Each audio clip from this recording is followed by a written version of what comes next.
Mi hija me dijo que no podía estar en su boda si no aportaba nada más. El aire se me cortó como si alguien me hubiera clavado un cuchillo en el pecho. Hoy voy a contarte algo que nunca pensé que contaría.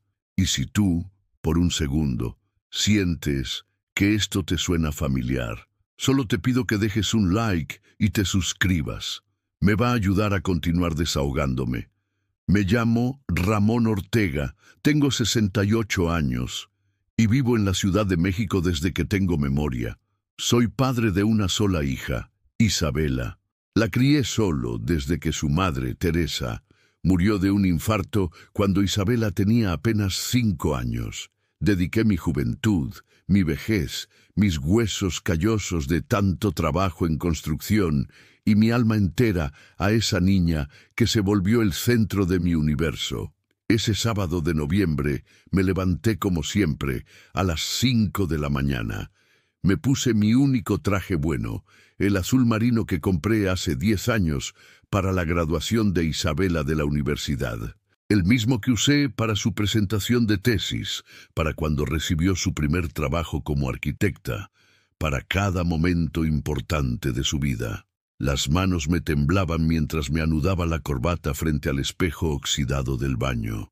En el reflejo, veía a un hombre de 68 años, con arrugas profundas alrededor de los ojos, cabello canoso peinado hacia atrás con brillantina barata, pero con una sonrisa nerviosa porque iba a la boda de mi única hija. Había envuelto su regalo esa misma mañana, una pequeña caja con los aretes de perlas que habían pertenecido a su madre, los mismos que Teresa usó el día que nos casamos en la parroquia de San Juan Bautista, en Coyoacán. Los había guardado durante 23 años, esperando el momento perfecto para dárselos. Para cuando encuentres a alguien que te ame como yo amé a tu madre, le había prometido cuando era niña y jugábamos en el patio de nuestra casa de Xochimilco. El salón estaba en Polanco, en uno de esos hoteles elegantes donde nunca había puesto un pie. Llegué temprano, como siempre hago, porque mi padre me enseñó que la puntualidad es respeto. Me quedé parado en la entrada, admirando las orquídeas blancas que colgaban del techo como cascadas perfumadas. Cada flor, cada detalle, cada copa de cristal que brillaba bajo las luces doradas. Todo lo había pagado yo. 40 años de levantarme antes del amanecer, de cargar bultos de cemento bajo el sol implacable de la capital, de ahorrar peso por peso para que mi hija tuviera todo lo que yo nunca tuve. Los invitados llegaban en coches del año, con vestidos que costaban más que mi salario mensual. Reconocí a algunos, compañeros de trabajo de Isabela, amigos de la universidad, la familia de Esteban Ruiz, su prometido. Todos me miraban de reojo, como si mi traje barato y mis zapatos gastados desentonaran con la elegancia del lugar. Pero yo estaba ahí por derecho propio. Yo era el padre de la novia. Yo había pagado hasta el último centavo de esa celebración. Cuando Isabela apareció en su vestido blanco, se me llenaron los ojos de lágrimas. Estaba hermosa, radiante, como una princesa de cuento. Por un momento volví a ver a la niña de 5 años que lloraba en mis brazos la noche que murió su madre, la misma que me preguntaba si algún día tendría una mamá nueva, la que me abrazaba fuerte cuando le decía que ella y yo éramos un equipo para siempre. Me acerqué con el regalo en las manos, el corazón latiéndome tan fuerte que pensé que todos lo escucharían. «¿Qué haces aquí, papá?» Su voz era seca, fría, como si estuviera hablando con un extraño que había interrumpido una reunión privada. «Vengo a desearte felicidad, hija, y a entregarte esto». Le extendí la pequeña caja forrada en papel dorado, la misma que había envuelto con tanto cuidado esa mañana, imaginando su sonrisa al ver los aretes de su madre. Sus ojos me miraron con una dureza que nunca había visto antes. No había cariño, no había reconocimiento, no había nada de la niña que una vez me dijo que yo era su héroe. «Papá, esto es un evento privado. Solo está invitada la familia que aporta. Tú ya diste lo que tenías que dar. El mundo se detuvo, los ruidos del salón se desvanecieron. El mariachi que había contratado siguió tocando Las Mañanitas de fondo, pero yo solo escuchaba el eco de sus palabras rebotando en mi cabeza como balas. Tú ya diste lo que tenías que dar, como si fuera un cajero automático que se había quedado sin dinero, como si mis 40 años de sacrificio fueran una transacción comercial que ya había expirado. Esteban se acercó con una sonrisa falsa, vestido con un smoking que probablemente costaba más que mi renta de 6 meses. Don Ramón, entendemos su emoción, pero esto es, bueno, es un evento íntimo, para personas de nuestro círculo social, ¿comprende? Isabela, ¿cómo puedes decirme esto? Mi voz salió quebrada como la de un niño perdido. No quiero problemas hoy, papá. Por favor, retírate antes de que te saquen. Me quedé ahí parado, con el regalo en las manos, sintiendo cómo 200 pares de ojos me observaban con una mezcla de lástima y vergüenza ajena. Nadie dijo nada. Nadie intervino. Me convertí en invisible, en un hombre de 68 años que sobraba en la boda de su propia hija.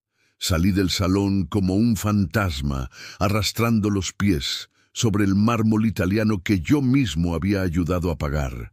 Cada paso resonaba en mis oídos como el eco de una vida desperdiciada. Los meseros me evitaban la mirada. Los invitados susurraban a mis espaldas y yo caminaba entre las mesas decoradas con manteles de lino francés y centros de mesa que costaban más que lo que yo ganaba en una semana. Llegué hasta mi viejo Nissan Tsuru blanco, el mismo que compré usado hace 15 años y que Isabela siempre me pedía que no llevara a recogerla de la universidad porque daba pena. Me senté en el asiento de vinilo agrietado, con las manos temblorosas agarrando el volante como si fuera lo único sólido que me quedaba en el mundo. El contraste era brutal. Afuera, la música elegante del evento que yo había financiado. Adentro, el silencio aplastante de mi humillación. Encendí el motor sin rumbo, pero entonces sonó mi celular con la melodía que había programado. La Llorona, de Chabela Vargas. Era una llamada del banco BBVA Bancomer. Me había olvidado completamente. Señor Ortega, le llamamos para confirmar los pagos programados para mañana. Son varios conceptos relacionados con el evento Ruiz Ortega. Por un momento, mi mente se quedó en blanco. Luego, como un rayo de claridad en medio de la tormenta, recordé algo crucial. Todos los pagos estaban programados para liberar al día siguiente. El salón, el banquete, la música, las flores, el hospedaje de los invitados de fuera, todo dependía de mi autorización final. «Señor Ortega, ¿se encuentra ahí?» «Sí, estoy aquí». Mi voz sonaba extraña, como si viniera de muy lejos. «Quiero cancelar todos los pagos programados para el evento Ruiz Ortega. Todos, sin excepción». Hubo una pausa del otro lado de la línea. «¿Está seguro, señor? Son montos considerables. Incluye el salón del Hotel Presidente Intercontinental, el banquete para 200 personas, la orquesta, el servicio de flores del Palacio de Hierro y el hospedaje en Polanco para 40 invitados de Guadalajara». «Especialmente esos», respondí con una calma que me sorprendió a mí mismo. «Y si puede hacerlo inmediatamente, mejor». Mientras conducía por Paseo de la Reforma, con los edificios iluminados, reflejándose en el parabrisas, empecé a recordar todo lo que había sacrificado por Isabela.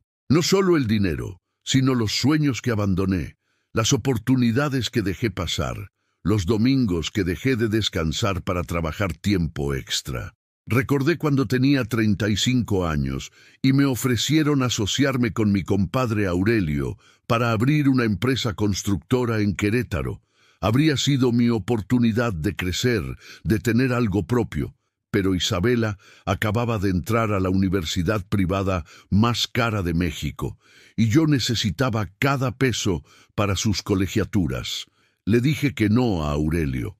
Él ahora tiene 3 empresas y una casa en Las Lomas.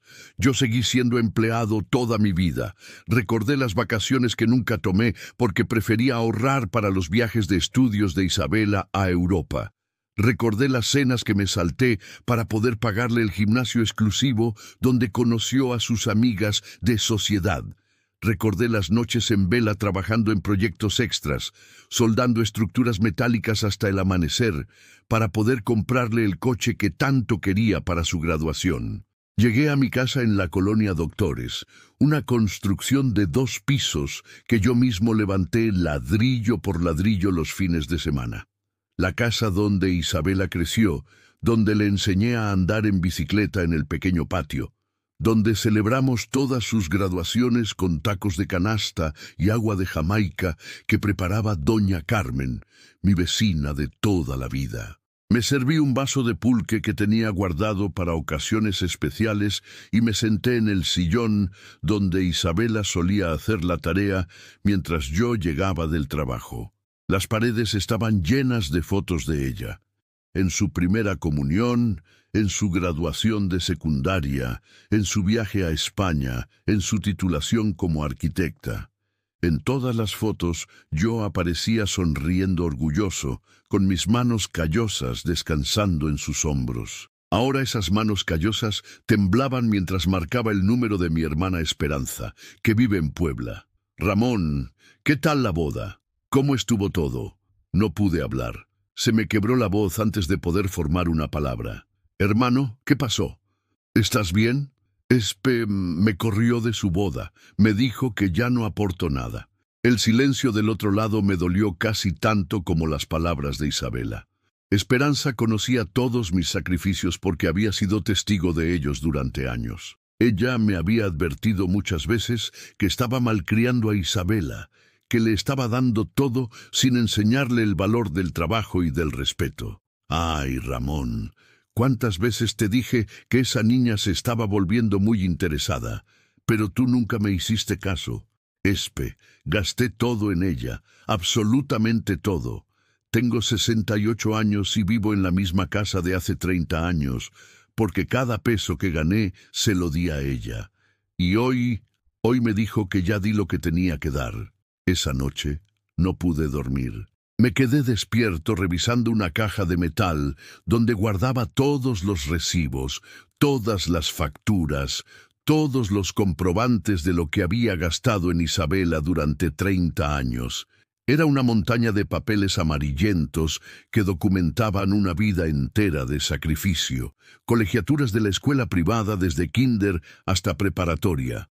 890,000 pesos, universidad privada en arquitectura, 1,200,000 pesos, intercambio en Madrid, 450,000 pesos, su primer coche, 280,000 pesos.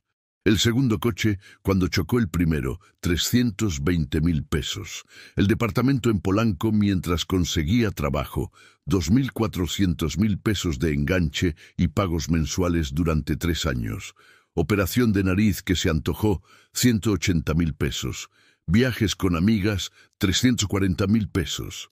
Tarjetas de crédito que pagué cuando se endeudó, 520,000 pesos. Y ahora, la boda, 1,800,000 pesos. Total, 8,380,000 pesos mexicanos. Más de 8 millones de pesos que un albañil como yo había juntado gota a gota, peso por peso, sacrificando mi propia vida para construir la suya, y me pagó con una frase que me dolió más que todos los golpes que me había dado la vida. Tú ya diste lo que tenías que dar, como si fuera un cajero automático desechable, como si fuera un medio para un fin, no un padre que la amaba incondicionalmente. No había pasado ni media hora desde mi llamada al banco cuando empezó el espectáculo que nunca olvidaré.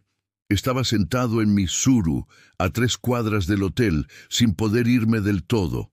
Una parte de mí necesitaba ver qué iba a pasar, como cuando de niño veías un accidente en la calle y no podías apartar la mirada, aunque supieras que iba a doler. Los primeros en llegar fueron los de la florería Jardines de Xochimilco. Llegaron en una camioneta blanca con el logo pintado en los costados, la misma empresa que yo había elegido personalmente porque hacían los arreglos más bonitos de toda la Ciudad de México. Los conocía desde hace años. Habían hecho las flores para el funeral de Teresa y para cada cumpleaños importante de Isabela. Vi cómo don Evaristo, el dueño de la florería, entraba al hotel con cara de pocos amigos. A los 10 minutos salió con sus empleados, cargando todas las orquídeas blancas, los arreglos de rosas rojas, los centros de mesa que habían tardado una semana en preparar. Las flores que yo había elegido pensando en Teresa, porque ella amaba las orquídeas y siempre decía que eran las flores más elegantes del mundo. Desde mi coche pude escuchar cuando don Evaristo le gritó a alguien en la entrada: «No me vengan con cuentos. El señor Ramón canceló el pago y nosotros no trabajamos de gratis». Luego llegaron los del banquete, la empresa Delicias Poblanas, que había contratado especialmente porque hacían el mejor mole de la capital, el mismo mole que le gustaba a Isabela desde niña. Llegaron con sus carritos de acero inoxidable, sus charolas de plata, sus manteles bordados, y se fueron con todo.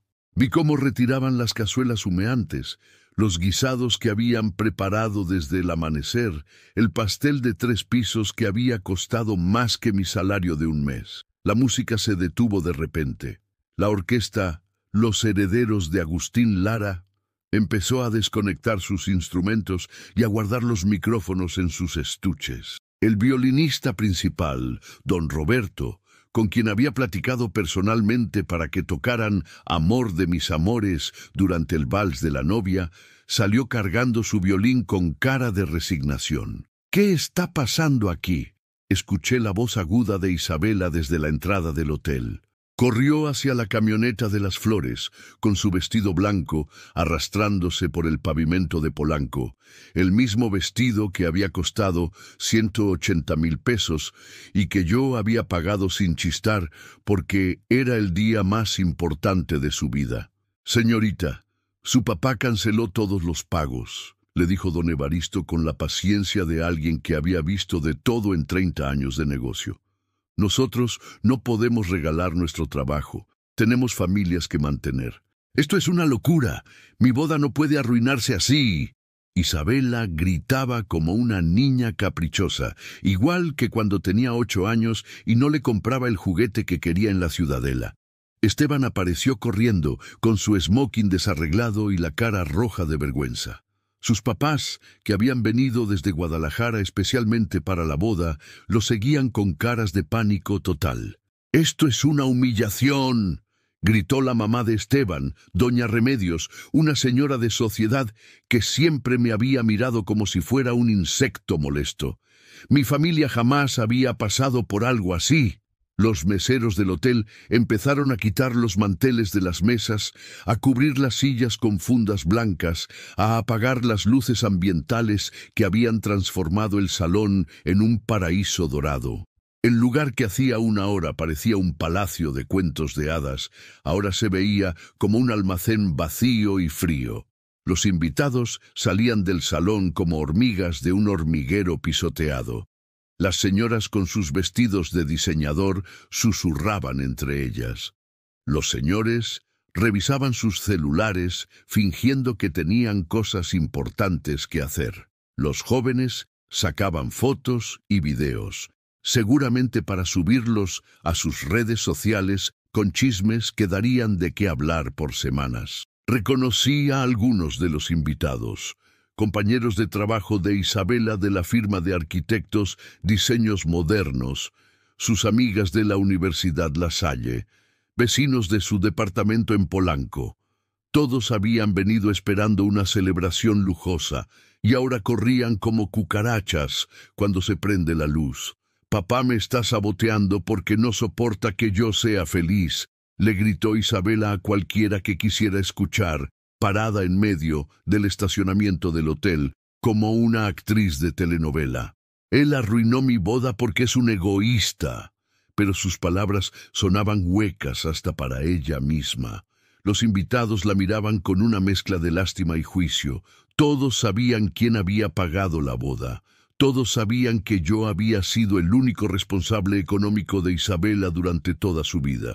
Don Evaristo, antes de subirse a su camioneta, se acercó a Isabela con la dignidad de un hombre trabajador que conoce el valor del respeto.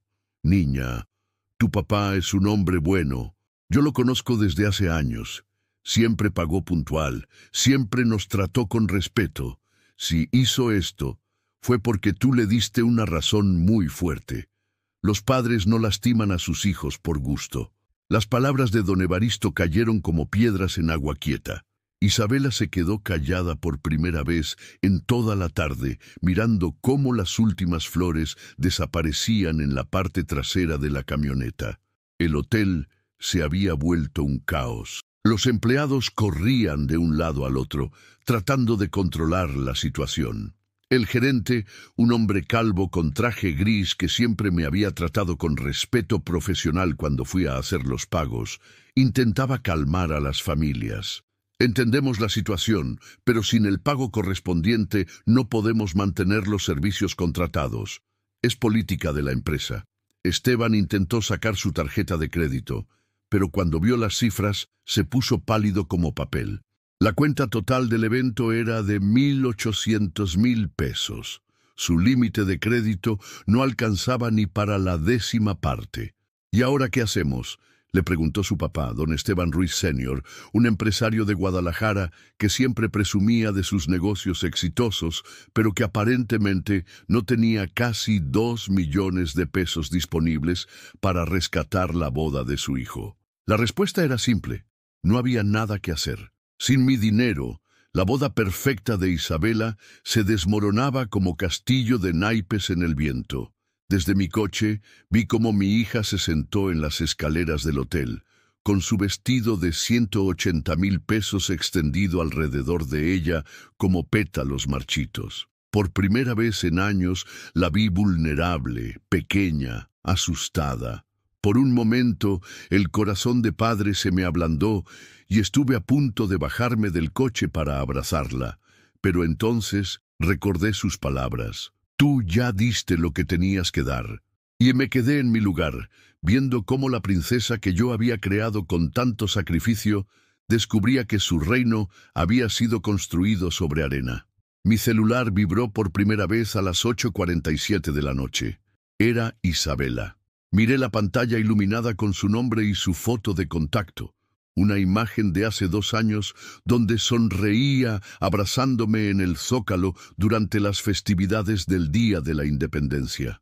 Qué irónico que esa foto siguiera ahí después de lo que había pasado. No contesté. Dejé que sonara hasta que se cortó automáticamente. 3 minutos después volvió a llamar, y luego otra vez, y otra. El teléfono no paraba de vibrar sobre la mesa de madera de mi cocina, la misma mesa donde Isabela había hecho la tarea durante años, donde habíamos desayunado juntos cada domingo, donde yo le enseñé a jugar dominó cuando tenía 12 años. En total, fueron 23 llamadas esa noche. Las conté todas. Después de la 10ª llamada, ni siquiera miraba el teléfono. Solo escuchaba el sonido del vibrador contra la madera, un ritmo desesperado que me recordaba a los tambores de Semana Santa en Iztapalapa. A las 11:30 de la noche llegaron los mensajes de WhatsApp. Pude ver las notificaciones en la pantalla sin abrir las conversaciones. Papá, por favor, contesta. No entiendo por qué hiciste esto. Estoy en el hotel, todos se fueron. Papá, te necesito. Por favor, llámame. Cada mensaje era una puñalada, pero no más dolorosa que sus palabras de esa tarde. Tú ya diste lo que tenías que dar. Me serví otro vaso de pulque y me senté en mi sillón favorito, el mismo donde había cargado a Isabela cuando era bebé, y no podía dormir. Desde ahí podía ver toda mi sala, las paredes llenas de fotos de ella, los diplomas de sus graduaciones enmarcados, los recuerdos de una vida entera dedicada a criar a una hija que hoy me había tratado como basura. Esa noche no dormí ni un minuto. Me quedé despierto reviviendo cada momento de humillación, pero también recordando todos los sacrificios que había hecho por ella. No solo los económicos, sino los emocionales, los físicos, los sociales.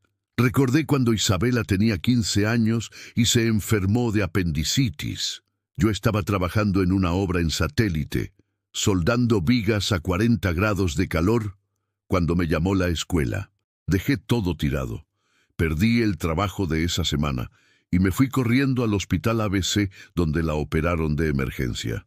Me quedé 3 días durmiendo en una silla de plástico en la sala de espera, sin cambiarme de ropa, comiendo solo lo que vendían en las máquinas expendedoras. Cuando despertó de la anestesia, lo primero que me dijo fue: «Papá, gracias por estar aquí». Y yo le respondí: «Siempre voy a estar aquí, mi amor. Siempre». Mentira. Resulta que siempre tenía fecha de vencimiento. Recordé cuando se graduó de la preparatoria y yo fui el único papá que llegó en transporte público. Todos los demás padres tenían carros del año, trajes caros, relojes que brillaban bajo el sol. Yo llegué en pecero, con mi único traje planchado en casa, sudando porque había corrido desde la parada para no llegar tarde. Durante la ceremonia, Isabela me presentó con sus amigas como mi papá, el que me ha dado todo. Sus amigas me sonrieron con esa cortesía falsa que usan los ricos con los pobres, pero Isabela parecía orgullosa de mí, o eso creí. Recordé cuando cumplió 18 años y le organicé una fiesta en el patio de la casa. Contraté a los mariachis del barrio. Le compré un pastel en la pastelería La Esperanza de Doña Chelo. Decoré todo con globos rosados que compré en el mercado de Medellín. Invitó a 20 amigas de la escuela privada, todas hijas de familias acomodadas. Las muchachas llegaron en coches con chofer, vestidas como modelos de revista, con bolsas que costaban más que mi salario mensual. Se la pasaron susurrando entre ellas, riéndose por lo bajo, tomando fotos con gestos de fastidio. Una de ellas, Sofía, le dijo a Isabela frente a mí: «Ay, amiga, qué auténtico está todo». Auténtico. Código de niña rica para decir naco. Pero Isabela no la defendió. No me defendió. Solo sonrió incómoda y cambió el tema. A las 3:00 de la madrugada, el teléfono volvió a sonar. Esta vez era Esteban. Su nombre apareció en la pantalla con una foto que Isabela había puesto. Él, en su BMW blanco, con lentes de sol caros, sonriendo como galán de telenovela. Tampoco le contesté. 10 minutos después llegó un mensaje de audio de él. «Don Ramón, soy Esteban. Sé que está molesto, pero necesitamos hablar. Isabela está muy mal, está llorando desde hace horas. Los papás de ella ya se fueron del hotel, todos los invitados se fueron. Estamos solos aquí y no sabemos qué hacer. Por favor, contéstenos. Podemos arreglar esto. Podemos arreglar esto». Como si fuera un problema de fontanería, como si la humillación que me hicieron pasar fuera algo que se arregla con una disculpa y borrón y cuenta nueva. A las 4:15 de la madrugada llegó otro mensaje de Isabela. «Papá, sé que estás despierto, sé que me estás ignorando. Tal vez me lo merezco, pero por favor, solo déjame explicarte. Fue el estrés de la boda, fueron los nervios, no pensé lo que dije. Tú sabes que yo te amo». Estrés, nervios, tratarme como un estorbo frente a 200 personas era por estrés. Decirme que ya había dado lo que tenía que dar era por nervios. A las 5:30 llegó el mensaje que más me dolió. «Papá, estoy en el lobby del hotel. Esteban se fue a su cuarto. Estoy sola. Nunca me había sentido tan sola en toda mi vida. Y me di cuenta de algo. Toda mi vida, cuando me sentía sola, tú aparecías. Cuando era niña y tenía pesadillas, tú llegabas a calmarme. Cuando me enfermé, tú estuviste ahí. Cuando me gradué, tú estuviste en primera fila aplaudiendo. Siempre has estado. Y ahora que más te necesito, no estás. Y entiendo que es mi culpa». Por primera vez en toda la noche, se me llenaron los ojos de lágrimas, pero no eran lágrimas de compasión, eran lágrimas de rabia. porque ahora que se había quedado sola, ahora que no tenía a quien más acudir, se acordaba de mí. Ahora que su príncipe azul se había ido a dormir dejándola abandonada en el lobby de un hotel, se daba cuenta de que su papá era el único que nunca la había abandonado. Hasta ahora. Cuando amaneció, mi cocina parecía un campo de batalla. Botellas vacías de pulque, platos sucios, servilletas arrugadas donde había limpiado las lágrimas que no pude contener. El teléfono había vibrado 47 veces durante la noche. 47 intentos desesperados de comunicación de una hija que había descubierto demasiado tarde el valor de su padre. Me bañé, me puse mi ropa de trabajo, pantalón de mezclilla, camisa de algodón, botas de casquillo, y salí de casa rumbo a mi oficina de construcción. Tenía citas programadas, proyectos que supervisar, una vida que no se detenía por el drama familiar. Pero mientras manejaba por las calles de la Ciudad de México, con el tráfico matutino y el smog que se colaba por las ventanas abiertas de Mitsuru, no podía dejar de pensar en una cosa. Después de 33 años de ser papá, por primera vez en mi vida, mi hija me necesitaba y yo no estaba ahí. Y se sentía extraño, doloroso, pero también liberador. 3 días después de la boda cancelada, tomé la decisión que cambiaría todo para siempre. Me desperté ese martes a las 5 de la mañana, como siempre, pero en lugar de irme a la obra, me puse mi traje azul marino y me dirigí al despacho del licenciado Hernández en la colonia Roma Norte. Joaquín Hernández había sido compañero de preparatoria de mi hermano fallecido, y aunque ahora era un abogado exitoso con oficina propia, nunca se había olvidado de sus orígenes humildes en Tepito. Cuando le expliqué mi situación por teléfono, me dijo: «Ramón, ven inmediatamente. Lo que me cuentas tiene solución legal». Su oficina estaba en el segundo piso de un edificio de los años 40, con ventanas grandes que daban a la avenida Álvaro Obregón. Las paredes estaban llenas de títulos universitarios, fotografías con políticos importantes y estantes repletos de códigos civiles y libros de leyes que no entendía, pero que me daban confianza. «Ramón, siéntate y cuéntame todo desde el principio», me dijo mientras encendía su grabadora digital. «Y quiero que traigas todos los comprobantes que tengas. Facturas, recibos, transferencias bancarias, contratos, todo». Durante las siguientes 4 horas, le conté mi vida entera. Le mostré la caja de metal con todos los documentos que había guardado religiosamente durante 30 años. Facturas de colegiaturas, desde el kinder hasta la universidad. Recibos de pagos de su departamento. Comprobantes de las operaciones médicas.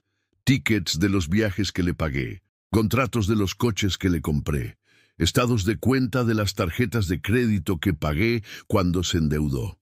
El licenciado Hernández revisaba cada papel con la meticulosidad de un detective, haciendo anotaciones en una libreta, separando los documentos por categorías. De vez en cuando silbaba por lo bajo o movía la cabeza con incredulidad.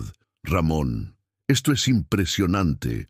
Tienes documentado cada peso que gastaste en tu hija durante 3 décadas. Y lo más importante, tienes pruebas de que ella nunca te devolvió nada, nunca contribuyó económicamente al hogar, nunca pagó una sola factura, nunca te dio dinero para ayudar con los gastos». Cuando terminamos de revisar todo, el total era devastador. 8,380,000 pesos mexicanos. 8,380,000 pesos que un albañil había gastado en una hija durante 30 años de sacrificio. «¿Y qué podemos hacer con esto, licenciado?», le pregunté, sintiendo cómo el peso de todos esos números me aplastaba el pecho. «Podemos demandarla por enriquecimiento ilícito sin causa.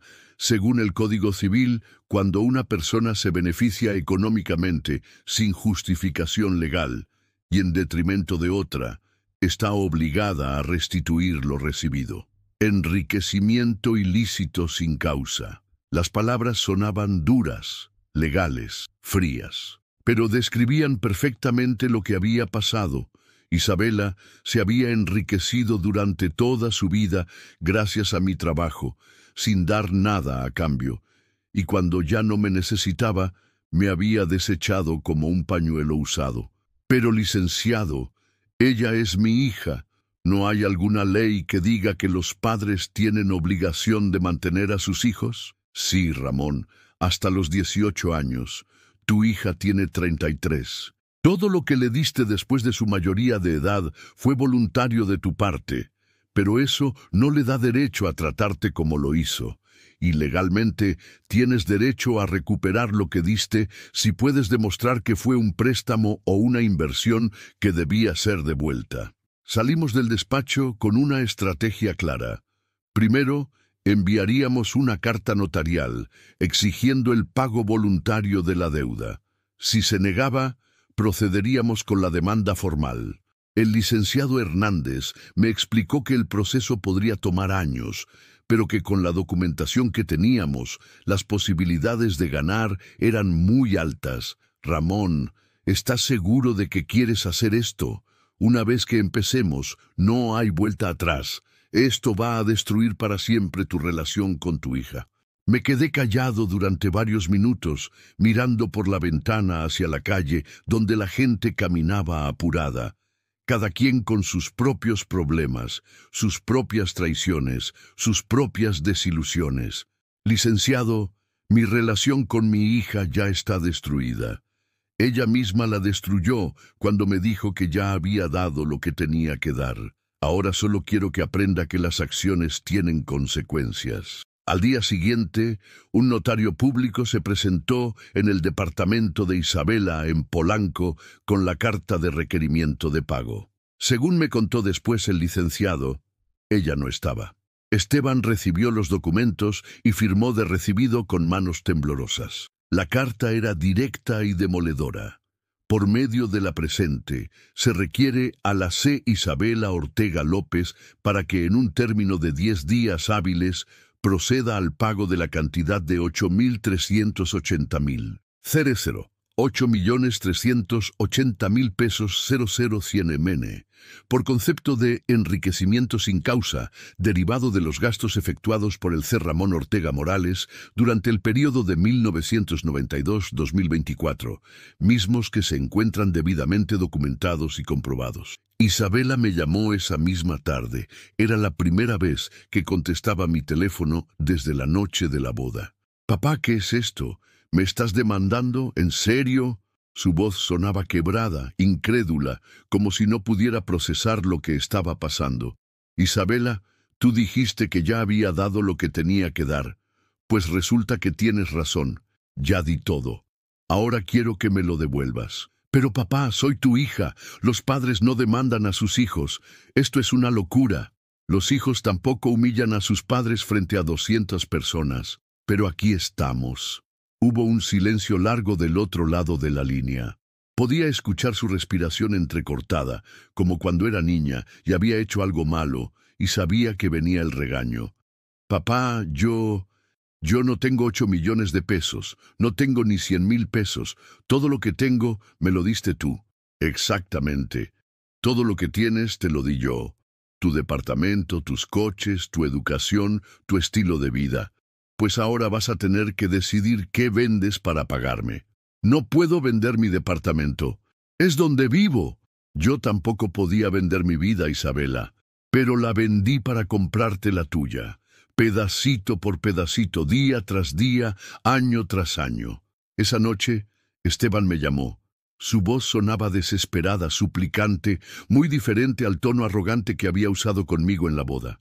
«Don Ramón, por favor, necesitamos hablar. Esto se está saliendo de control. Isabela no ha comido en 2 días, no puede dormir, está desesperada. Mis papás están furiosos, dicen que nuestra familia se está volviendo el hazmerreír de Guadalajara». «¿Y qué quieres que haga, Esteban? ¿Que retire la demanda para que tu familia no pase vergüenza?» «Don Ramón, usted sabe que nosotros no tenemos ese dinero. Mi familia es de clase media. Tenemos negocios, pero no somos millonarios. 8 millones de pesos es una fortuna. Para mí también era una fortuna, muchacho, y me tomó 40 años juntarla. pero la di sin pedir nada a cambio, porque pensé que estaba invirtiendo en el amor de mi hija. ¿Qué podemos hacer para arreglar esto? Muy simple, que Isabela reconozca públicamente lo que me hizo, que pida perdón de la misma manera que me humilló frente a todo el mundo, y que empiece a pagarme lo que me debe, aunque sea de a poquito, mes por mes, por el resto de su vida. Colgué el teléfono sintiéndome extraño. Por primera vez en 33 años de ser padre, yo tenía el control. Yo tenía el poder. Yo decidía qué iba a pasar y se sentía liberador. Lo que pasó después me enseñó algo que nunca había entendido.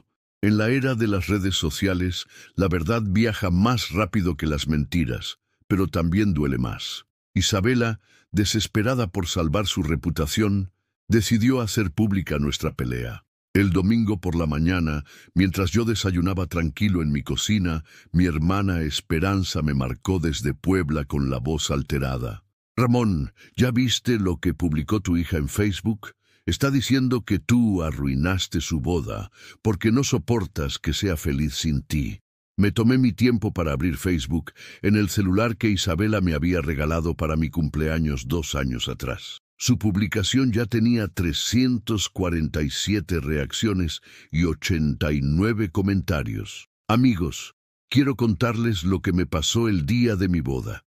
Mi papá canceló todos los pagos en el último momento porque no pudo soportar que yo fuera feliz con otra persona. Arruinó el día más importante de mi vida por celos y egoísmo. Estoy devastada. Nunca pensé que alguien a quien amo tanto pudiera hacerme tanto daño. Los primeros comentarios eran de apoyo para ella. Ay, amiga, qué terrible. Los padres posesivos son lo peor. No puedo creer que haya hecho eso. Qué egoísta. Mereces ser feliz, Isa. No dejes que nadie te quite eso. Pero algo interesante pasó cuando empecé a leer más comentarios. Había gente que hacía preguntas incómodas. «Perdón, pero ¿por qué tu papá pagaba tu boda? ¿Tú no trabajas? Espera, ¿él canceló los pagos de su dinero? ¿O canceló pagos que tú ibas a hacer?» Isa, disculpa que pregunte, pero ¿cuántos años tienes? ¿Por qué tu papá sigue manteniendo tus gastos? Me quedé pensando durante 1 hora. Después tomé una decisión que cambiaría todo. Iba a contar mi versión de la historia, pero no con palabras vacías, con pruebas. Creé mi propia publicación en Facebook, algo que nunca había hecho en mis 68 años de vida.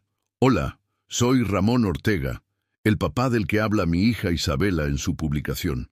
Ella dice que arruiné su boda por egoísmo. Yo digo que cancelé los pagos después de que me dijera, tú ya diste lo que tenías que dar, y me pidiera que me retirara de su boda. Aquí están las pruebas de todo lo que di durante 30 años. Y empecé a subir fotos. Facturas de la universidad privada donde estudió, 1,200,000 pesos. Recibos del intercambio en Madrid, 450,000 pesos. Comprobantes de los 2 coches que le compré, 600,000 pesos. Pagos del departamento en Polanco, 2,400,000 pesos.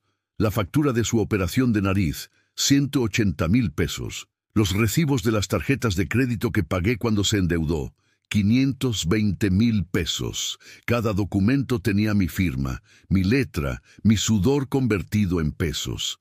Total gastado en mi hija desde 1992, 8,380,000 pesos. Soy albañil. Gano 15,000 pesos al mes. Hagan cuentas de cuántos años de mi vida dediqué a mantenerla. Y ahora me demanda por qué cancelé pagos de M.I. Dinero después de que me humillara frente a 200 personas. La reacción fue inmediata y brutal. En 2 horas, mi publicación tenía más de 2,000 reacciones y los comentarios no paraban de llegar. Señor Ramón, usted es un héroe. Trabajó toda su vida por una hija malagradecida. 8 millones de pesos. Dios mío. Y ella se queja porque canceló los pagos de su boda. Qué falta de respeto de esa muchacha. ¿Cómo se atreve a humillar así a su papá? Señor, usted hizo bien. Los hijos no tienen derecho a tratar así a sus padres. Mis respetos, don Ramón. Usted es un ejemplo de sacrificio y dignidad. Pero lo que más me impactó fueron los mensajes privados que empezaron a llegar. Padres de familia de toda la República Mexicana compartiendo sus propias historias. Don Ramón, yo pasé por algo similar. Mi hijo me pidió dinero para su negocio y cuando quebró me echó la culpa a mí. Gracias por mostrarme que no estoy solo. Señor Ortega, soy madre soltera y he trabajado toda mi vida para darle todo a mi hija. Ahora que se casó, me trata como si fuera una carga. Su historia me da fuerzas para no seguir permitiendo el abuso. Don Ramón, usted me inspiró a poner límites. Tengo 65 años y mis hijos adultos todavía esperan que les pague todo. Ya no más. Mientras tanto, la publicación de Isabela se había convertido en un campo de batalla. Los comentarios de apoyo inicial habían sido sepultados por una avalancha de críticas. Isabela, después de ver las pruebas de tu papá, me da vergüenza haberte apoyado. ¿En serio le dijiste que ya había dado lo que tenía que dar? ¿A tu papá que gastó 8 millones en ti? Niña, tu papá trabajó 40 años para darte la vida que tienes, y tú lo corres de tu boda. ¡Qué desagradecida! Deberías estar pidiendo perdón, no jugando a la víctima. Al día siguiente, Esteban huyó, literalmente.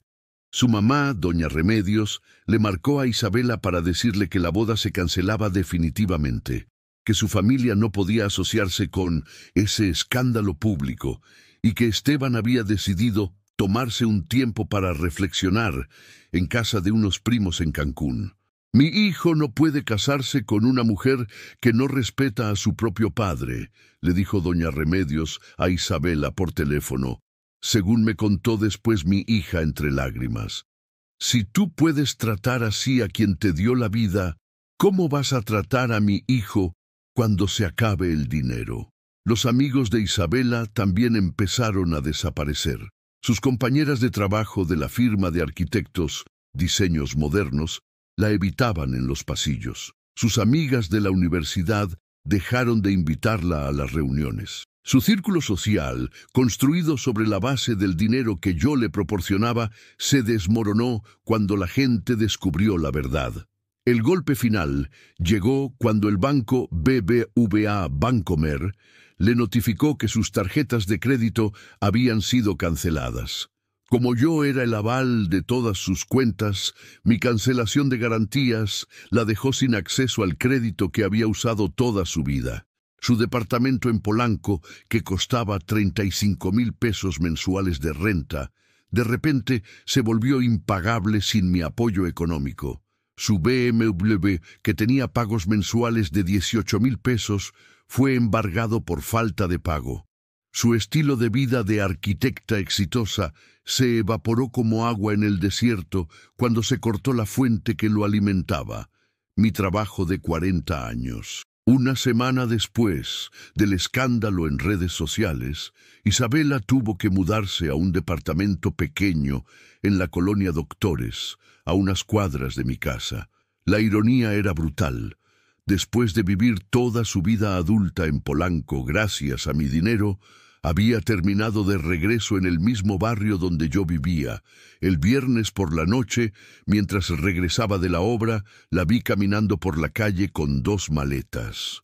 Se veía pequeña, perdida, muy diferente a la mujer arrogante que me había corrido de su boda. Su cabello perfecto estaba despeinado, su ropa cara estaba arrugada, sus zapatos de diseñador estaban sucios del pavimento de las calles que probablemente nunca había caminado antes. Nos vimos a los ojos por un segundo. Ella paró de caminar, como si fuera a decirme algo. Yo reduje la velocidad de mi Tsuru, sintiendo cómo se me aceleraba el corazón, pero ninguno de los dos dijo nada. Seguí manejando y ella siguió caminando, cada uno cargando el peso de lo que habíamos perdido y lo que habíamos aprendido. Esa noche, por primera vez desde la boda, dormí profundamente. No porque fuera feliz por la caída de mi hija, sino porque finalmente entendí algo que me había tomado 68 años aprender. A veces, amar a alguien significa dejar que enfrente las consecuencias de sus decisiones, incluso cuando ese alguien es tu única hija.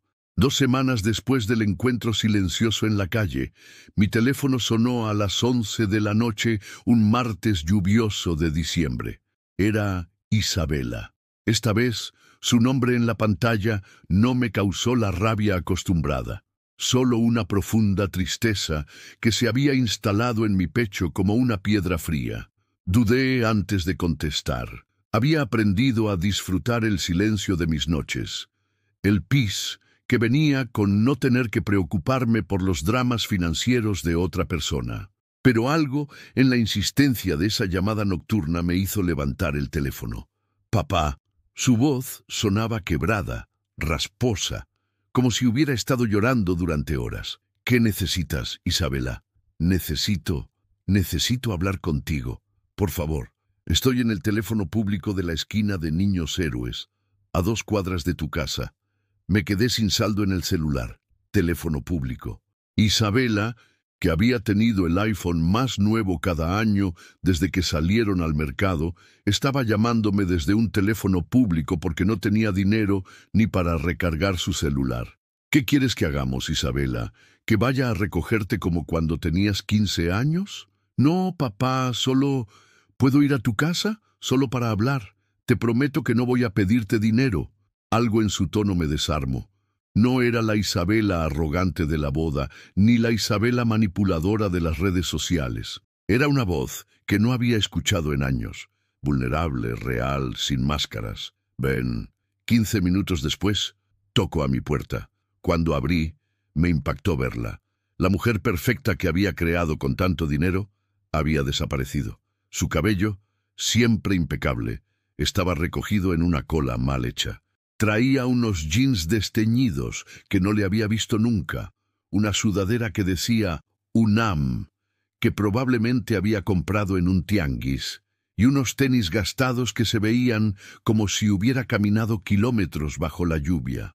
Sus uñas, que siempre llevaba perfectas del salón de belleza más caro de Polanco, estaban mordidas hasta la carne. Sus ojos, hinchados de llorar, me miraron con una mezcla de vergüenza y desesperación que me partió el corazón a pesar de todo lo que había pasado. «Pasa», le dije haciéndome a un lado. Se sentó en el mismo sillón donde había hecho la tarea durante años, pero ahora se veía perdida en él, como si fuera la primera vez que estuviera en esa casa. Yo me senté en mi silla favorita, la misma desde donde había visto crecer a esa mujer que ahora temblaba frente a mí. «Papá, no tengo a dónde ir». Las palabras salieron como un susurro roto. Esteban se fue. Sus papás me bloquearon de todas las redes sociales. Mis amigas ya no contestan mis llamadas.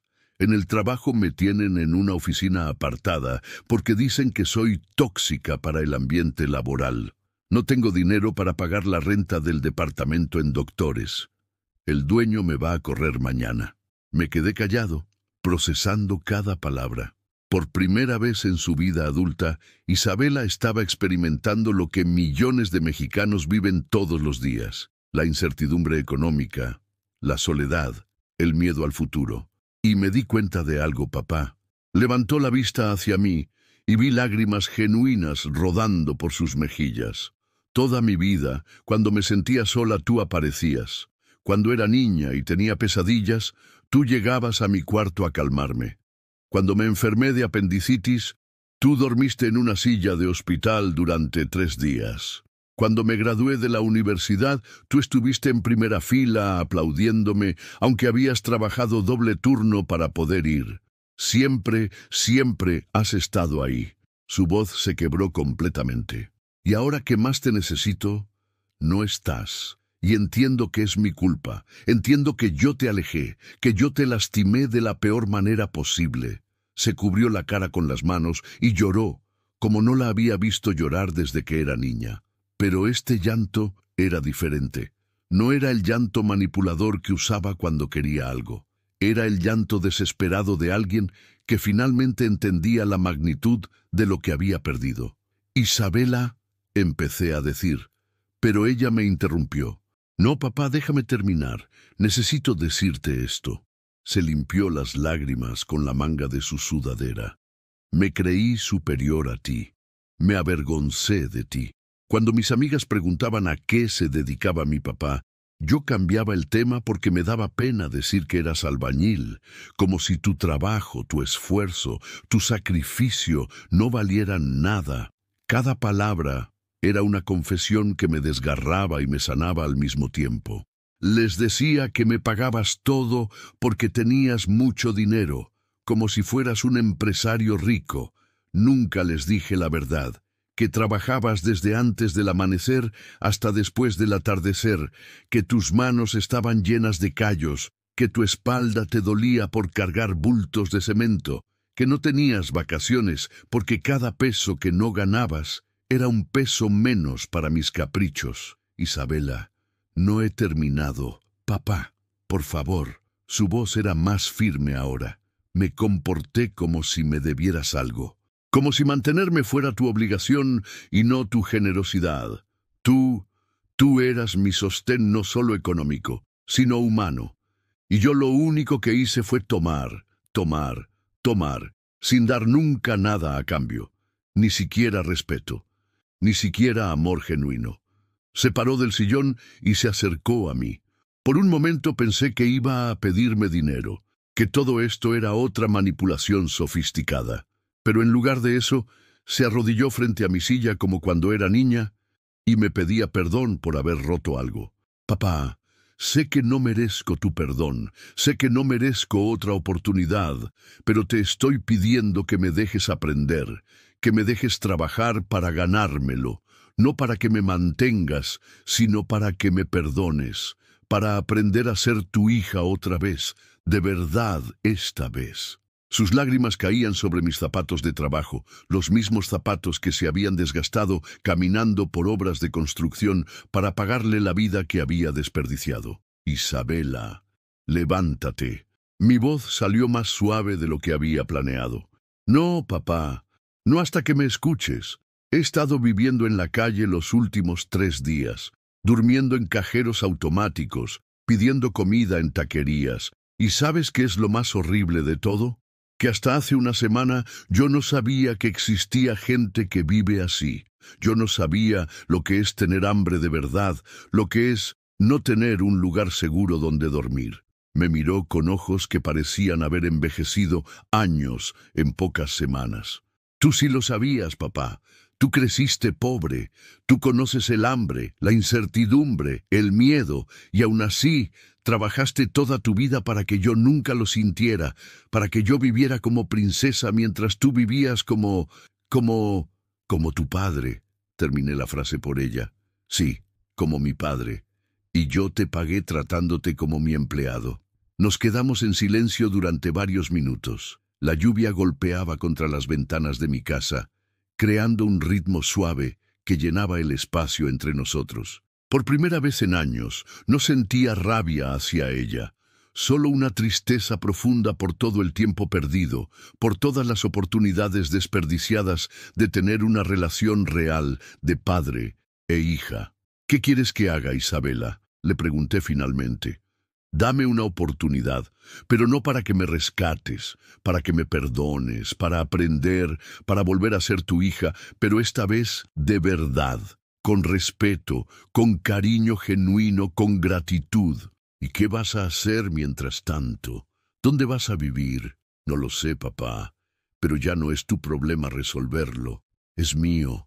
Por primera vez en mi vida, es mi problema y voy a resolverlo yo sola. Esa noche, Isabela durmió en mi sillón. No le presté dinero, no le resolví su situación habitacional, no la rescaté como había hecho durante 30 años. Solo le di un lugar seguro donde pasar la noche y una cobija que olía a lavanda, la misma que había usado cuando era niña. Cuando me desperté al día siguiente, ella ya se había ido. Había doblado la cobija perfectamente y había dejado una nota en la mesa de la cocina. Papá, gracias por escucharme. Voy a buscar trabajo hoy, de lo que sea. Y cuando tenga mi primer sueldo, voy a empezar a pagarte. No los 8 millones de una vez, porque eso es imposible, pero mes a mes, peso a peso, como tú lo hiciste conmigo. Te amo. Tu hija que está aprendiendo a ser hija. Un año después de aquella noche lluviosa, estoy sentado en el mismo sillón de mi sala, pero todo ha cambiado. No solo en mi casa, sino en mi corazón. Sobre la mesa de centro hay una fotografía nueva. Isabela y yo en el Zócalo el pasado día de la independencia. Pero esta vez ella no está posando para redes sociales. Está abrazándome de verdad, con una sonrisa cansada pero genuina de alguien que ha aprendido el valor de las cosas simples. La transformación no fue inmediata ni fácil. Durante los primeros 3 meses, Isabela desapareció completamente de mi vida. No la busqué, no pregunté por ella, no la rescaté cuando supe por mi hermana Esperanza que la habían visto lavando platos en una fonda de la colonia obrera. ¿No vas a ayudarla, Ramón?, me preguntó Esperanza por teléfono. Está trabajando 16 horas al día para pagar un cuartito en una vecindad. No, Espe, por primera vez en su vida va a aprender lo que cuesta ganarse la vida. Y aprendió. Dios santo. ¿Cómo aprendió? El primer contacto que tuvimos después de esa noche fue un mensaje de WhatsApp acompañado de una foto. Isabela, con uniforme de mesera, sonriendo cansada pero orgullosa, mostrando su primer cheque de pago. 1,800 pesos por 2 semanas de trabajo. Papá, mi primer salario honesto. Se siente diferente al dinero que tú me dabas. Me dolieron las manos para ganarlo. No le respondí inmediatamente. Me tomé 3 días para contestar. Felicidades. Pero guardé esa foto. La imprimí y la puse en mi refrigerador, al lado de sus diplomas universitarios que habían estado ahí durante años. Por primera vez, me sentí más orgulloso de sus 1,800 pesos, ganados con esfuerzo, que de sus títulos pagados con mi sacrificio. A los 4 meses, consiguió un trabajo mejor. Asistente administrativa en una empresa de materiales de construcción en la colonia industrial. La ironía era perfecta. Después de avergonzarse de mi trabajo de albañil durante años, ahora ella trabajaba para una empresa que vendía los mismos materiales que yo había usado toda mi vida. Su primer acto con ese nuevo salario fue cumplir su promesa. Un viernes por la tarde tocó a mi puerta con un sobre Manila en las manos. «Papá, aquí tienes», me extendió el sobre con manos temblorosas. «Son 4,000 pesos. Es todo lo que pude ahorrar después de pagar mi renta, mi comida y mi transporte. 4,000 pesos. Una cantidad que antes ella gastaba en una cena con amigas. Ahora representaba meses de sacrificio, de levantarse a las 5 de la mañana, de comer quesadillas en lugar de sushi, de caminar en lugar de tomar Uber. Isabela, van a pasar 200 años antes de que termines de pagarme los 8 millones, le dije mientras recibía el sobre. Lo sé, papá, pero no se trata del dinero. Se trata de que entiendas que yo entendí. Tenía razón. No se trataba del dinero.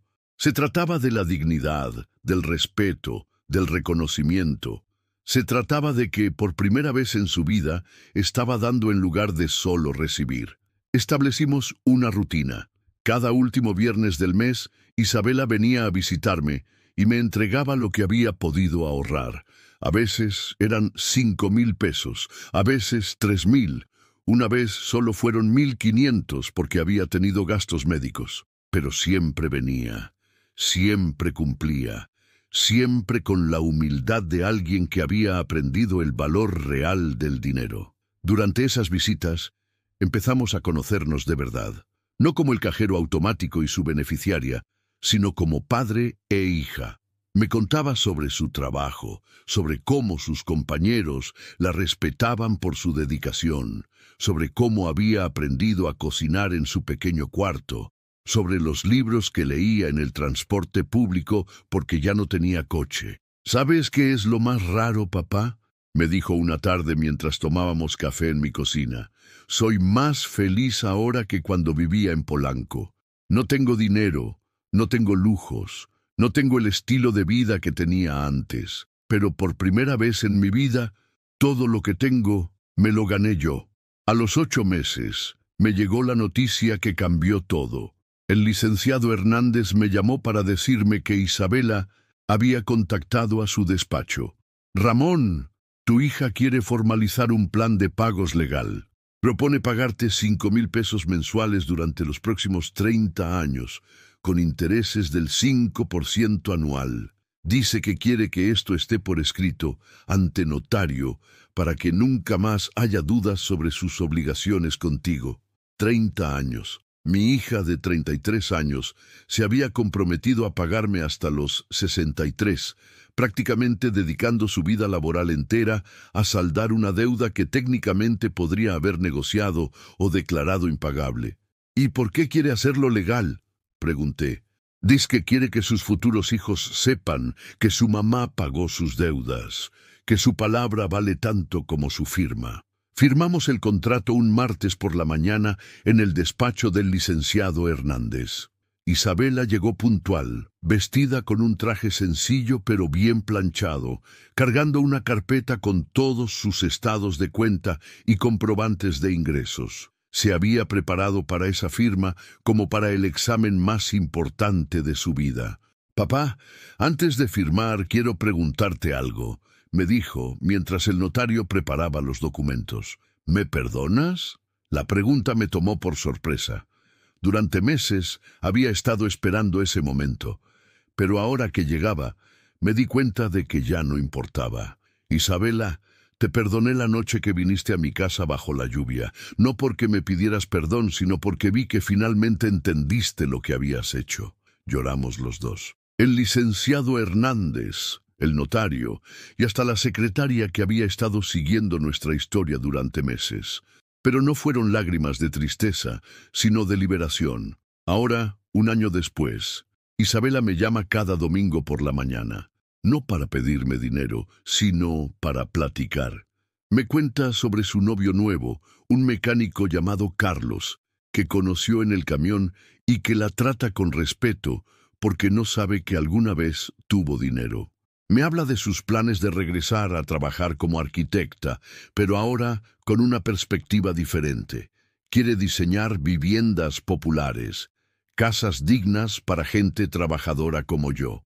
Quiero construir casas para padres como tú, papá, personas que trabajan duro y merecen un hogar bonito, no solo funcional. El mes pasado me invitó a cenar a su departamento nuevo, un pequeño espacio de 2 recámaras en la colonia Narvarte, que paga con su propio salario. Cocinó ella misma, pollo en mole, arroz rojo y frijoles refritos que le salieron idénticos a los que hacía su mamá. Mientras comíamos, me mostró las fotos de su nueva vida, su oficina pequeña pero ordenada, sus compañeros de trabajo que se habían vuelto sus amigos, el jardín comunitario donde ayuda los fines de semana. ¿Sabes qué me da más orgullo de todo esto?, le pregunté mientras ella servía el café de olla que había aprendido a hacer. ¿Qué, papá? Que por primera vez en mi vida, cuando alguien me pregunta por mi hija, no les platico cuánto dinero gasté en ella.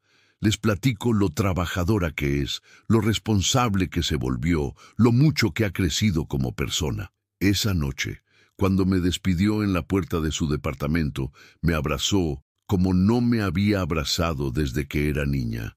Un abrazo de gratitud genuina, de amor sin condiciones, de respeto mutuo entre 2 adultos que habían aprendido a valorarse.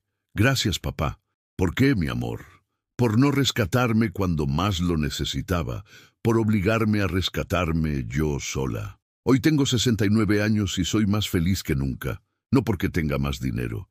Sigo viviendo con la misma sencillez de siempre. Soy feliz porque recuperé a mi hija. No a la princesa mimada que había creado con mi dinero, sino a la mujer fuerte, trabajadora y digna que siempre pudo ser. A veces el amor verdadero no se demuestra dando todo. A veces se demuestra dejando que la persona que amas descubra lo que vale por sí misma. ¿Has vivido algo parecido? ¿Conoces a alguien que haya pasado por una situación similar donde el exceso de generosidad se convirtió en falta de respeto? Déjame tu respuesta en los comentarios. Y si esta historia te tocó el corazón, dale like y suscríbete al canal para que este mensaje llegue a alguien que necesita escucharlo.